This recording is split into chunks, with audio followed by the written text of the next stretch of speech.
નમસ્કાર, હું છું ગોપી ઘાંગર અને આપ જોઈ રહ્યા છો નિર્ભય ન્યૂઝ. અત્યારે અમે એ જગ્યાએ હાજર છે જે જગ્યાએ પ્લેન ક્રેશ થયું હતું. આ બિલ્ડિંગના દ્રશ્ય તમે જોઈ શકો છો.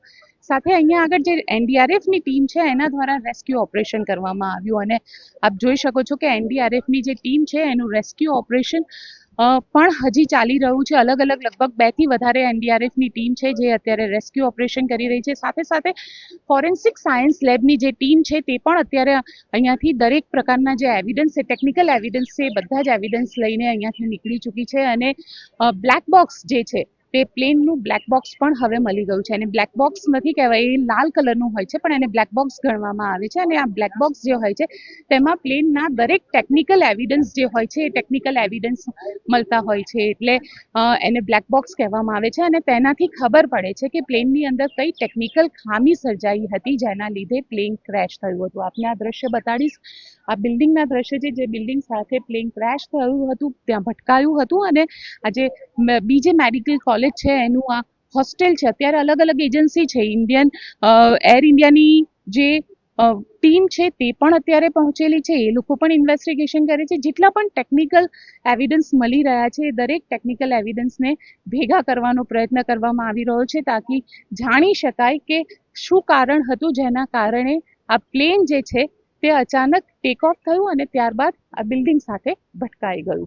પરંતુ આને સમય લાગશે કારણ કે આ પ્લેન ક્રેશ છે અને પ્લેન ક્રેશનું ઇન્વેસ્ટિગેશન એક નાની નાની વસ્તુ સાથે જોડાયેલું હોય છે. પરંતુ જ્યારે તેનું ઇન્વેસ્ટિગેશન થઈ જાય છે ત્યારે ખૂબ સટીક ઇન્વેસ્ટિગેશન એનું હોય છે.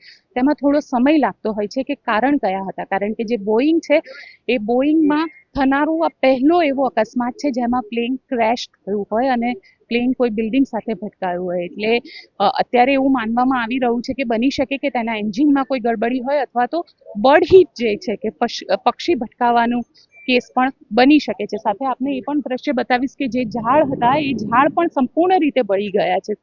એકદમ લીલા ઝાડ હતા, એ ઝાડ પૂરી રીતે સળગી ગયા છે અને તમે જોઈ શકો છો એના એવિડન્સ જે છે એ લગભગ લોકો ભૂલી નહીં શકે, રોમટા ઊભા થઈ જાય એ પ્રકારનો રૂવાડા ઊભા કરનારો આખો ઘટનાક્રમ જે છે એ ઘટનાક્રમની અંદર એક એક વસ્તુ હવે અહીંયાથી કલેક્ટ કરવામાં આવી રહી છે તાકી એનું સચોટ ઇન્વેસ્ટિગેશન જે છે એ સચોટ ઇન્વેસ્ટિગેશન કરવામાં આવે અને કારણને જાણી શકાય. 260થી વધારે લોકોના મૃત્યુ થયા છે, એમાં કેટલા ડોક્ટર છે, કેટલા પેસેન્જર છે, આ દરેક વસ્તુનું જે ઇન્વેસ્ટિગેશન છે તે આ દરેક વસ્તુ હવે સિવિલ હોસ્પિટલ દ્વારા ડીએનએ ટેસ્ટ કરવામાં આવી રહ્યો છે અને ડીએનએ ટેસ્ટ બાદ એની જે સંપૂર્ણ માહિતી છે તે ગુજરાત સરકાર દ્વારા આપવામાં આવશે. ગુજરાત સરકારની ઇમરજન્સી સર્વિસીસ જે છે તે ઇમરજન્સી સર્વિસીસને પણ અહીંયા આગળ ડિપ્લોય કરી દેવામાં આવી છે. સતત પ્રયત્ન કરવામાં આવી રહ્યા છે કે જે રિલેટિવ્સ છે તેમને પણ કોઈ પણ પ્રકારની તકલીફ ન પડે. ડીએનએ રિપોર્ટ જે છે લગભગ 2 થી 3 દિવસનો સમય લાગશે કે ડીએનએ રિપોર્ટ જે છે તે ડીએનએ રિપોર્ટ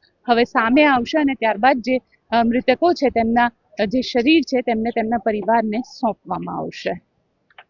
અમારી ચેનલ પર પ્લેન ક્રેશ રિલેટેડ બધા જ ન્યૂઝ તમને જોવા મળશે, એટલે અમારી ચેનલને સબસ્ક્રાઇબ કરો, લાઇક કરો અને શેર કરો.